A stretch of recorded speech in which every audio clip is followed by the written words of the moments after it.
இப்போ நம்ம இந்த பானை வந்து கரையம் இருக்கிறதுல இல்லாட்டி இந்த மண் கரையம் முன்னாடி இருந்துச்சுல அந்த மட்டும் மண் அந்த மட்டும் வைக்கணும். இல்லாட்டி கரையம் இருந்துச்சுன்னா அது ரொம்ப பெட்ரு, அதை வைக்கலாம்.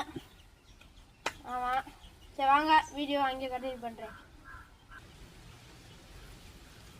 அழகாய்ஸ், நம்ம உருண்டை எடுத்துகிட்டு வந்தாச்சு பானையை. இந்த இடத்துல நம்ம 2 நாளாக வச்சுருந்தோம். அல்ல கரையம் குஞ்சுக்கு நல்ல அருமையான வேட்டையாக இருக்கும். இப்போ கரையம் அந்த மட்டும் இருக்குல்ல, அந்த பாருங்க இந்த தெரியும். பானைக்குள்ள கொஞ்சம் கரையம் இருக்குது, அதில் வச்சுட போட்டுருங்க. அதில் வந்து கரையம் பிடிச்சி வரும். இப்போ கரையம் காமிக்கிறேன் பாருங்க. எல்லாத்தையும் காணா நம்ம கோழியெல்லாம் போட்டு எரிஞ்சிச்சுங்க. நாளைக்கு நம்ம கோழி எல்லாத்தையும் நம்ம வீட்டில் வளர்க்குற விலங்கு எல்லாத்தையும் காமிக்கிறேன் பாருங்கள். சரி வாங்க. இல்லை, இது வந்து இப்படியே குப்பை எடுத்து இப்படியே கவுத்துருங்க. கவுத்துட்டீங்களா? அவ்வளோதான். சுற்றி எறும்பு கட்டெரும்பு சுல்லாம் போகிற அளவுக்கு அடிச்சிருங்க. சுல்லா மச்சுன்னா கரையானை தின்றும். அவ்வளோதான். கரையானை வராது, ஒன்றும் வராது, சுல்லா தான் வரும். நல்லா அடிச்சிருங்க. தண்ணி அதை ஊற்ற தான் தெரியும், ஈரப்பம் தான் இருக்கணும். அதை அப்படி மொழி விட்ருங்க. அதை அப்படி மொழி விட்ருங்க. சுற்றியும் கரையான் போகக்கூடாது.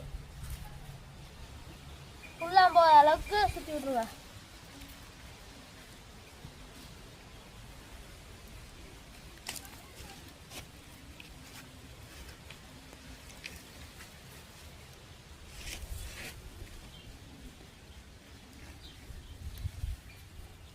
அடைச்சாச்சு.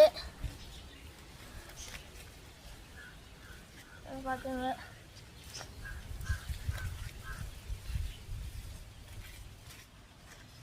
நல்லா மண் போட்டுவிடுங்க. எறும்பு மட்டும் உள்ளே போயிடக்கூடாது. உள்ளே போச்சுன்னா அவ்வளோதான். இது எல்லாரும் ட்ரை பண்ணுங்க. ஃப்ரெஷ் இப்போ தான் மொழிட்டு இந்த மாதிரி துணி எடுத்துக்கோங்க. துணியை நினச்சிக்கோங்க. நல்லா சுற்றி நினைய மாட்டோம். நினச்சிக்கோங்க.